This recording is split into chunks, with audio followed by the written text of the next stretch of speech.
Artificial intelligent ಟೆಕ್ನಾಲಜಿನಲ್ಲಿ upgrade ಆಗ್ತಿದ್ದೀವಿ. ಪ್ರತಿಯೊಂದು ಕೆಲಸನೂ ಈಗ ಆರ್ಟಿಫಿಷಿಯಲ್ ಇಂಟೆಲಿಜೆನ್ಸ್ ಮುಖಾಂತರ ಮಾಡುವಂಥ ಒಂದು ಎಬಿಲಿಟಿಗೆ ಬಂದಿದ್ದೀವಿ ನಾವೀಗ. ನಾವು ಓದಿದಂಥ ಎಜುಕೇಷನ್ ಸಿಸ್ಟಮು ಏನಾಗಿದೆ ಅಂದರೆ just memory based education, just ಬಾಯ್ಪಾಠ ಮಾಡು, ಅದನ್ನು ಎಕ್ಸಾಮಲ್ಲಿ ಹೋಗಿ ಬರಿ. ಸೊ ಇದು ಯಾವುದೇ ರೀತಿಯೂ ಒಂದು ರೀತಿಲಿ ವ್ಯಾಲ್ಯೂ ಇಲ್ಲ. ಆಮೇಲೆ ಕೆಲಸದಲ್ಲೂ ಅಷ್ಟೇ ನಮ್ಮ ಒಂದು ಇಂಟೆಲಿಜೆನ್ಸ್ನ ಬಳಸ್ಕೊಂಡು ಕೆಲಸ ಮಾಡಬೇಕಿತ್ತು. ಇವಾಗ ಏನಾಗಿದೆ ಅಂದರೆ ಆರ್ಟಿಫಿಷಿಯಲ್ ಇಂಟೆಲಿಜೆನ್ಸ್ ಅಂತ ಬಂದಮೇಲೆ ಕಂಪ್ಲೀಟಾಗಿ ನಿಮ್ಗೆ ಯಾವುದೇ ರೀತಿ ಇನ್ಫಾರ್ಮೇಷನ್ಸ್ ಬೇಕಿದ್ರು ನೀವು ಜಸ್ಟ್ ಆರ್ಟಿಫಿಷಿಯಲ್ ಇಂಟೆಲಿಜೆನ್ಸ್ನ ಕೇಳಿದ್ರೆ ಚಾಟ್ GPT ಅಂತ ಬಂದಿದೆ. ಇದನ್ನು ನೀವು ಜಸ್ಟ್ ಕೇಳೋದ್ರಿಂದ ನಿಮಗೆ ಏನು ಬೇಕೋ A to Z ನಿಮಗೆ ಇನ್ಫಾರ್ಮೇಷನ್ಸು ಡೇಟಾ ಎಲ್ಲ ಅಲ್ಲೇ ಸಿಕ್ಬಿಡುತ್ತೆ. ಸೊ ಇದರಿಂದ ಏನಾಗುತ್ತೆ ಅಂದರೆ ನಾವು ಈಗಿರೋಂಥ ಎಜುಕೇಷನ್ ಸಿಸ್ಟಮ್ಗೆ ಯಾವುದೇ ರೀತಿ ಬೆಲೆನೂ ಇರೋದಿಲ್ಲ. ಏನಕ್ಕೆ ಅಂದರೆ ಆ ಸ್ಟೂಡೆಂಟ್ಸ್ಗಳನ್ನೆಲ್ಲ ತಗೊಂಡೋಗಿ ಜಸ್ಟ್ ಬಾಯ್ಪಾಠ ಮಾಡಿ ಒಂದು ಮೆಮೊರಿನ ಜಸ್ಟು ಅಲ್ಲಿರೋ ಡೇಟಾನ ಮೆಮೊರಿ ಮಾಡಿಸ್ಬಿಟ್ಟು ಅದನ್ನು ಜಸ್ಟು ಎಕ್ಸಾಮ್ ರೂಪದಲ್ಲಿ ಅದನ್ನು ಬರ್ಸೋದ್ರಲ್ಲಿ ಯಾವುದೇ ರೀತಿ ವ್ಯಾಲ್ಯೂ ಇಲ್ಲ ಅನ್ನೋದನ್ನು ಇನ್ನು ಸ್ವಲ್ಪ ದಿನದಲ್ಲೇ ಎಲ್ರಿಗೂ ರಿಯಲೈಸ್ ಆಗುವಂಥ ಟೈಮ್ ಬರುತ್ತೆ. ಹಾಗೆಯೇ ನಾವು ಮಾಡ್ತಾರೋಂಥ ಕೆಲಸ ಏನಿದೆ 9 to 5 ಜಾಬು ಅಷ್ಟೇ. ಇದಕ್ಕೆ ನಮ್ಮ ಒಂದು ಎನರ್ಜಿಸು ಟೈಮ್ನ ಇನ್ವೆಸ್ಟ್ ಮಾಡ್ತಿದ್ದೀವಿ. ಇದು ಅಷ್ಟೇ ಆರ್ಟಿಫಿಷಿಯಲ್ ಇಂಟೆಲಿಜೆನ್ಸ್ನ ಯೂಸ್ ಮಾಡಿಕೊಂಡು ಕಂಪ್ಲೀಟಾಗಿ ನಮ್ಮ ಕೆಲಸಗಳನ್ನ ಅದ್ರ ಮುಖಾಂತರನೇ ಮಾಡ್ಬೋದು. ಸೊ ಇದರಿಂದ ಒಂದು ಏನು ಅಡ್ವಾಂಟೇಜ್ ಅಂದರೆ ನಮ್ಮ ಒಂದು ಹ್ಯೂಮನ್ ಇಂಟೆಲಿಜೆನ್ಸ್ನ ಯೂಸ್ ಮಾಡ್ಕೊಳ್ಳೋ ಬದಲು ನಮಗೆ ಬೇಕಾಗಿರೋಂಥ ಒಂದಷ್ಟು ಟೈಮ್ನ ಉಳಿಸ್ಕೊಂಡು ನಮಗೆ ಏನು ಇಂಪಾರ್ಟೆಂಟೋ ಅದ್ರ ಕಡೆ ಗಮನ ಕೊಡ್ಬೋದು.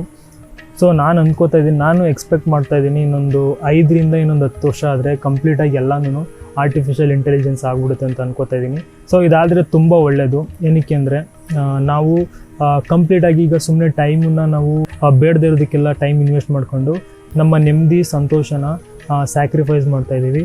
ಸೊ ಇದರಿಂದ ಒಂದು ರೀತಿ ಮೆಂಟಲ್ ಪ್ಯಾಂಡಮಿಕ್ಕು ಸ್ಟಾರ್ಟ್ ಆಗ್ತಿದೆ. ಸೊ ಇದನ್ನೆಲ್ಲ ಈ ಒಂದು ಆರ್ಟಿಫಿಷಿಯಲ್ ಇಂಟೆಲಿಜೆನ್ಸ್ನ ಈ ಟೆಕ್ನಾಲಜಿನ ಯೂಸ್ ಮಾಡಿಕೊಂಡು ನಮ್ಮ ಜೀವನದ ಒಳಿತಿಗೆ ಯೂಸ್ ಮಾಡ್ಕೋಬೇಕು.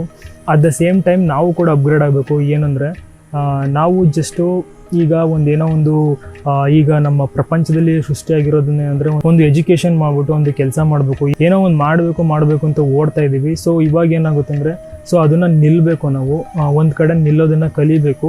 ಸೊ ನಿಲ್ಲೋದನ್ನು ಕಲಿಬೇಕಂದ್ರೆ ನಮಗೆ ಈಗ ಧ್ಯಾನ ಅನ್ನೋದು ತುಂಬ ಇಂಪಾರ್ಟೆಂಟ್ ಆಗುತ್ತೆ. ಇಂಥ ಟೈಮಲ್ಲಿ ನಾವು ಧ್ಯಾನ ಮಾಡೋದು ಹೇಗೆ ಅನ್ನೋದನ್ನು ಕಲಿಬೇಕು. ಇದಕ್ಕೆ ಮೊದಲೇ ನಾವು ಮೆಂಟಲಿ ಪ್ರಿಪೇರ್ ಆಗಬೇಕು. ಇಲ್ಲಾಂದರೆ ನಾಳೆ ದಿನ ಈ ಟೆಕ್ನಾಲಜಿ ಆರ್ಟಿಫಿಷಿಯಲ್ ಇಂಟೆಲಿಜೆನ್ಸ್ ಸಡನ್ನಾಗಿ ಬಂದ್ಬಿಟ್ಟು ನನ್ನ ಕೆಲಸ ಹೋಯ್ತು, ನನಗೆ ಹಣಕಾಸಿನ ತೊಂದರೆ ಅಂತ ಅಂದ್ಕೊಂಡು ಹತ್ಕೊಂಡು ಕೂತ್ಕೊಳ್ಳೋಕ್ಕಾಗೋದಿಲ್ಲ. ಸೊ ಈ ಧ್ಯಾನ ಅನ್ನೋದು ತುಂಬ ಇಂಪಾರ್ಟೆಂಟ್ ಆಗುತ್ತೆ ಇಂಥ ಟೈಮಲ್ಲಿ. ಅದಕ್ಕೋಸ್ಕರನೇ ಈ ಮೆಡಿಟೇಷನ್ ಅದು ಜಸ್ಟ್ ನೀವು ಕಣ್ಣು ಮುಚ್ಕೊಂಡು ಕೂತ್ಕೊಂಡ್ರೆ ನಿಮಗೆ ಹೊರ್ಗಡೆ ಪ್ರಪಂಚದ ಬಗ್ಗೆ ನೀವು ರಿಯಾಕ್ಟ್ ಮಾಡೋದಿಲ್ವೋ ಅದೇ ರೀತಿಯೇ ಕಣ್ಣನ್ನು ಓಪನ್ ಮಾಡಿಕೊಂಡು ನೀವು ಯಾವುದೇ ರೀತಿ ವಿಷಯಗಳಿಗೆ ನೀವು ರಿಯಾಕ್ಷನ್ ಮಾಡದೇ ಇರೋದು. ಅಂದರೆ ಸುಮ್ಮನೆ ನೀವೇನೋ ಒಂದು ಮಾಡಬೇಕು ಅಂತ ಹೋಗ್ದೇ ಜಸ್ಟ್ ಒಂದು ಕಡೆ ಕೂತ್ಕೊಳ್ಳೋದನ್ನು ಕಲಿಬೇಕು. ಇದು ತುಂಬ ಇಂಪಾರ್ಟೆಂಟ್ ಒಬ್ಬ ಮನುಷ್ಯನಿಗೆ. ಅದು ಈಗಿನ ಜನ್ರೇಷನ್ಗೆ ತುಂಬ ಇಂಪಾರ್ಟೆಂಟ್ ಆಗುತ್ತೆ. ಏನಕ್ಕೆ ಅಂದರೆ ಎಲ್ಲರೂ ಸುಮ್ಮನೆ ಓಡ್ತಾ ಇದ್ದಾರೆ. ಸೊ ಒಂದು ಕಡೆ ಕೂತ್ಕೊಂಡು ಅದೇನು ಅನ್ನೋದನ್ನು ನೋಡೋದಕ್ಕೆ ಯಾರನ್ನೂ ಟ್ರೈ ಮಾಡ್ತಿಲ್ಲ. ಈ ನಿಜವಾಗ್ಲೂ ನಾವೇನು ಅನ್ನೋದನ್ನು ನಮಗೆ ನಾವು ಟೈಮ್ ಇನ್ವೆಸ್ಟ್ ಮಾಡೋವಂಥ ಟೈಮು ಅತಿ ಶೀಘ್ರದಲ್ಲಿ ಬರ್ತಾ ಇದೆ. ಒಂದು ರೀತಿಲಿ ಆರ್ಟಿಫಿಷಿಯಲ್ ಇಂಟೆಲಿಜೆನ್ಸ್ ಬರ್ತಾ ಇರೋದು ಒಂದು ಸಿಹಿ ಸುದ್ದಿ, ಒಂದು ಒಳ್ಳೆ ಸುದ್ದಿ. ಆದರೆ ಇನ್ನೊಂದು ರೀತಿಲಿ ಹೇಳೋದಾದರೆ ಇದು ಜನಗಳು ಯಾವ ರೀತಿ ಎಕ್ಸೆಪ್ಟ್ ಮಾಡ್ತಾರೆ ಅನ್ನೋದನ್ನು ತುಂಬ ಕಾದು ನೋಡಬೇಕಾಗಿರೋದು. ಏನಕ್ಕೆ ಅಂದರೆ ಇದನ್ನು ನೆಗೆಟಿವ್ ಆಗಿ ತಗೊಂಡ್ರೆ ಅದರಲ್ಲಿ ತುಂಬ ಸಫರ್ ಪಡ್ತೀವಿ. ಇದೊಂದೇ ಫ್ರೀಡಮ್ ಇರೋದು. ಈ ರೀತಿ ಆರ್ಟಿಫಿಷಿಯಲ್ ಇಂಟೆಲಿಜೆನ್ಸ್ ತಗೊಂಡು ನೀವು ಫ್ರೀಡಮ್ ಆಗಿರ್ಬೋದು, ಇದು ಅಲ್ಟಿಮೇಟ್ ಚಾಯ್ಸು.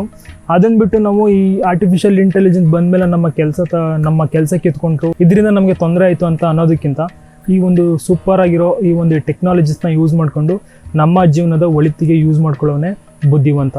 ನೀವು ಧ್ಯಾನ ಮಾಡೋದು ಹೇಗೆ ಅನ್ನೋದನ್ನು ತಿಳ್ಕೊಬೇಕಂದ್ರೆ ಬೇಸಿಕ್ಕಾಗಿ ನೀವು ಮೆಡಿಟೇಷನ್ನ ಸ್ಟಾರ್ಟ್ ಮಾಡ್ಬೋದು. ಒಂದು ಇಶಾಕ್ರಿಯಾ ಅಂತ ಒಂದು ಸಿಂಪಲ್ ಆಗಿರೋ ಒಂದು ಪ್ರಾಕ್ಟೀಸ್ ಇದೆ, ಪ್ರತಿನಿತ್ಯ ಪ್ರಾಕ್ಟೀಸ್ ಮಾಡ್ಬೋದು. ಇದ್ರದ್ದು ಯೂಟ್ಯೂಬ್ ಲಿಂಕ್ ಇದೆ, ಇದನ್ನು ನಾನು ನನ್ನ ಡೆಸ್ಕ್ರಿಪ್ಷನಲ್ಲಿ ಹಾಕಿರ್ತೀನಿ. ಅದ್ರ ಜೊತೆಗೆ ಇನ್ನೂ ಸ್ವಲ್ಪ ಅಡ್ವಾನ್ಸ್ಡ್ ಆಗಿರೋ ಮೆಡಿಟೇಷನ್ನ ಕಲಿಬೇಕಂದ್ರೆ ಶಾಂಭವಿ ಮಹಾಮುದ್ರಾ ಕ್ರಿಯಾ ಅಂತ ಒಂದು ಪ್ರೋಸೆಸ್ ಇದೆ. ಇದನ್ನು ನಿಮಗೆ ಇನ್ನರ್ ಇಂಜಿನಿಯರಿಂಗ್ ಅಂತ ಒಂದು ಪ್ರೋಗ್ರಾಮ್ನಲ್ಲಿ ಹೇಳ್ಕೊಡ್ತಾರೆ. ಇದು ನಿಮಗೆ ಆನ್ಲೈನು ಮತ್ತು ಆಫ್ಲೈನ್ ಎರಡರಲ್ಲೂ ಅವೈಲಬಲ್ ಇರುತ್ತೆ. ಸೊ ಇದ್ರ ಲಿಂಕ್ನು ನಾನು ಈ ಡಿಸ್ಕ್ರಿಪ್ಷನಲ್ಲಿ ಹಾಕಿರ್ತೀನಿ. ಇದ್ರ ಬಗ್ಗೆ ಒಂದು ಸಲ ಹೋಗಿ ನೀವು ರಿಸರ್ಚ್ ಮಾಡ್ಬೋದು.